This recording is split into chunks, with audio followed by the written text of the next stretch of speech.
U.S. President Joe Biden met with Israeli Prime Minister Benjamin Netanyahu at the White House on Thursday, and Biden pressed for a ceasefire to the 9-month-old war in Gaza. There are gaps that remain. White House National Security spokesperson John Kirby said the administration was working to get both Israel and Hamas to agree to a ceasefire proposed by Biden that would halt fighting and see the release of Israeli hostages taken captive during Hamas's surprise attack on October 7th. We want to get all the hostages home, clearly the Americans in particular. And that's why this deal is so important, Peter. And we are close. We are closer now, we believe, than we've been before. Mr. President, we've known each other for 40 years. The meeting marks the first face-to-face talks for the two men since Biden traveled to Israel days after Hamas's October attack, hugged Netanyahu, and pledged American support. I want to thank you for 50 years of public service and 50 years of support for the state of Israel. Netanyahu thanked Biden for his long-standing commitment to Israeli security. But relations between the two leaders have been strained for months over Israel's Gaza offensive, in which more than 39,000 people have been killed, according to health officials in Gaza. The Gaza conflict has caused cracks in the Democratic Party. Dozens of Democrats boycotted a speech by Netanyahu to Congress on Wednesday. Representative Rashida Tlaib sat in the gallery with a sign calling Netanyahu a war criminal. The U.S. is a major arms supplier to Israel. Biden took the rare step earlier this year of pausing the transfer of certain munitions it deemed inappropriate for warfare in the densely populated Gaza Strip. Netanyahu meets with Vice President and Democratic candidate Kamala Harris, and then on Friday travels to Florida to meet Republican presidential candidate Donald Trump. From above, it's clear to see that Tyndall Air Base, set in remote shrubland of northern Australia, was designed as a small airfield with fast jets in mind. Now it's buzzing with new construction. The United States has quietly begun overhauling it, constructing hundreds of millions of dollars worth of facilities there to support B-52 bombers, F-22 stealth fighters, and refueling and transport aircraft. The expansion aims to help U.S. ally Australia project power into the South China Sea if any crisis erupts with Beijing. The Australian government also has its own program of new projects at Tyndall, spending $980 million on hangars, a new airport terminal, and other facilities which are near completion. Fiona Pierce is a Royal Australian Air Force wing commander. What we're moving towards is a multi-purpose base, so we're going to be big enough to take any aircraft in the world and to park and fly every different variant of aircraft. So there's runway increases, fuel increases, and a whole bunch of other facilities that are being worked on as well. Australia is the top overseas location for U.S. Air Force and Navy construction spending under 2024 and 2025 U.S. congressional defense authorizations, totaling over $330 million. A few hundred miles north, a base in Darwin is also being upgraded with U.S. help. Tender documents show intelligence briefing rooms, runway upgrades, warehouses, and maintenance hangars are in the works. U.S. Marine Corps have routinely trained in Darwin since a 2011 agreement between Canberra and Washington. Commanding officer of the U.S. Marine Rotational Force, Colonel Brian Mulvihill, says that's now evolved into a regional deterrence role of about 2,000 Marines each year, and future upgrades to RAAF Darwin aim to support specific needs of the Marines. The United States paid to have larger fuel storage put in place at RAAF Darwin in support of our aviation assets, as well as that's done, and then the next project is to expand the parking apron for the MV-22 Ospreys to give them more space in and around the busy airport that is Darwin and RAAF Darwin. While remote locations pose challenges to sourcing materials and a workforce, Indigenous Australian residents also have complaints about the new developments. 75-year-old Tibby Quall is among several traditional owners who say growing demand for defense-related housing in Darwin has led to land clearing of forests they want protected, while rising prices have pushed Indigenous families out of the city. While U.S. and Australian officials say traditional owners can visit sacred sites on the base, Quall says his family has no real voice on how the land is used. Disruption by climate activists had German politicians demanding better protection for the country's airports on Thursday. Activists were able to breach fences and disrupt air traffic for the second day in a row. The German Interior Minister, Nancy Faeser, criticised the blockades as dangerous, dumb and criminal, and lambasted airport operators for not securing their sites more effectively. Faeser wants to punish unauthorised airfield access with up to 2 years in jail. Traffic at Frankfurt Airport, Germany's busiest, was halted temporarily on Thursday after the activists blocked runways by gluing themselves to the tarmac. They said protesters were able to cut through a wire mesh fence to access the airport grounds. Their actions came a day after similar disruption affected Cologne-Bonn Airport. In Frankfurt, passenger Kira Meyer was on her way to Chicago when the activists struck. To be honest, I don't think it's such a good idea. I think it's generally not the right way. I think there are other ways to get your opinion across somehow. And I think the aha effect that existed a year ago, or maybe a year and a half ago, is somehow gone, completely gone. People are just annoyed by it now, and I don't think it has the meaning and purpose it had at the beginning. The activists have vowed that the blockades are just the beginning of a campaign to exit oil, gas and coal by 2030.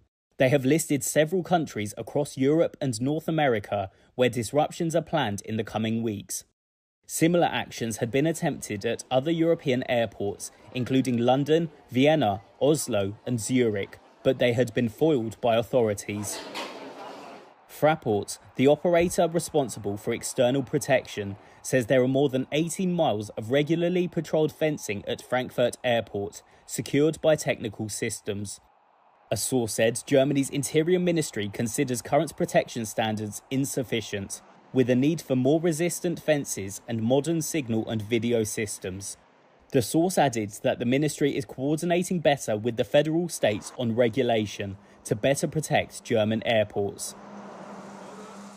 Anglo-Swedish drug maker AstraZeneca raised its full-year sales and profit forecast on Thursday.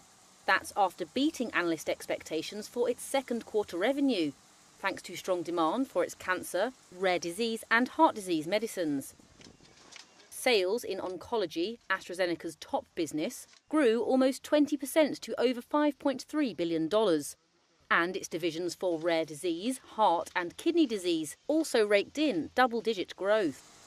While the forecast-beating Q2 revenue hit almost $13 billion, analysts said it was dented by a rise in expenses and slightly softer sales of 2 cancer drugs. Despite this, AstraZeneca stated it expects both 2024 revenue and core earnings per share to increase by a mid-teens %. It was a similar story for fellow pharmaceutical giant Roche. The Swiss drug maker raised its full-year earnings on Thursday after its first-half operating profit exceeded expectations, driven by strong demand for newer drugs such as eye medicine Vabysmo.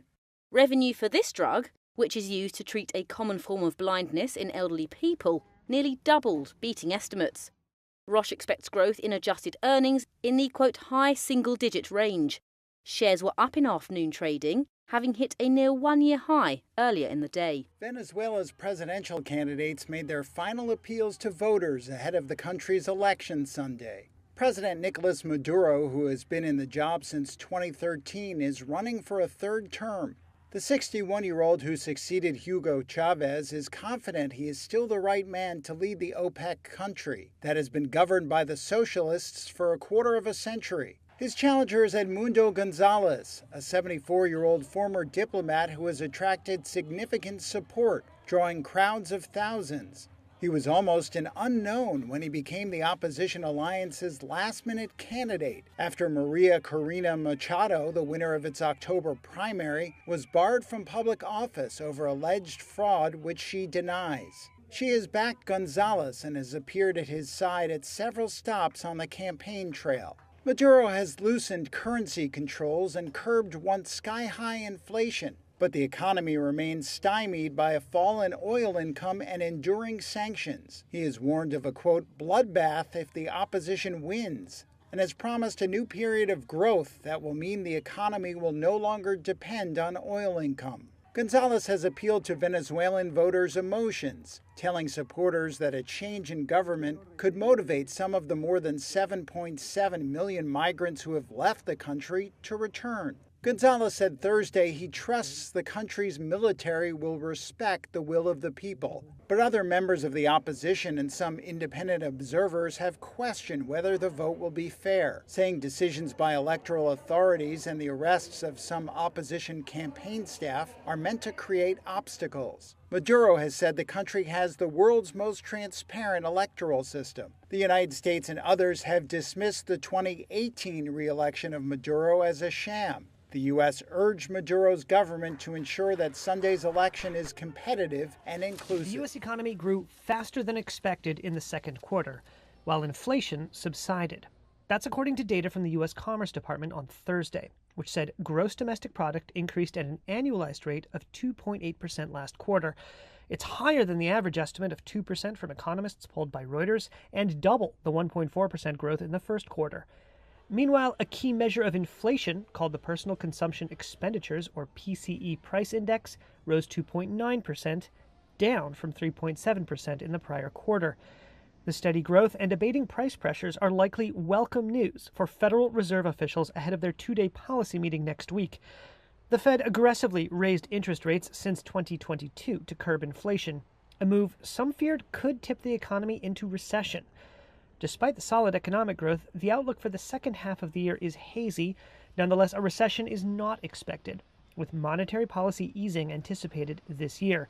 Financial markets expect 3 rate cuts starting in September. OpenAI is taking on Google with a new search engine. The artificial intelligence pioneer on Thursday announced the launch of SearchGPT. It's a prototype AI search engine and is only being tested with a small group of users and publishers. The best features from the search tool will later be incorporated into the ChatGPT chatbot. OpenAI says the product will provide summarized search results with links to source material. It's potentially a big threat to Alphabet-owned Google, which dominates the global search market. In June, it had a market share of over 91%. Alphabet shares closed 3% lower following the news.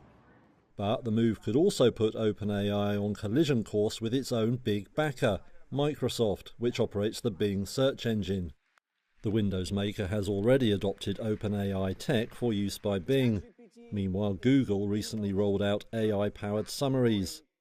Another rival is the startup Perplexity, a search-focused chatbot backed by Amazon founder Jeff Bezos and AI chip champion NVIDIA. North Korean balloons carrying trash have landed near South Korea's presidential office, the Presidential Security Service said on Wednesday. The objects in the balloons contained no contaminants or other risks, the Security Service said in a statement. It was not clear if President Yoon Suk-yeol was in the complex, located in the Yongsan area. Since May, North Korea has been sending hundreds of trash-filled balloons across the fortified border into South Korea. In response, South Korea's military resumed its loudspeaker broadcasts aimed at the north. The balloons have caused wider disruption and last month briefly halted operation at Incheon, the world's 5th busiest international airport and an important cargo hub. The North claims the balloon launches are retaliation against defectors and activists in the South who regularly send inflatables filled with anti-Pyongyang leaflets, food, medicine, money, and USB sticks loaded with K-pop videos and dramas.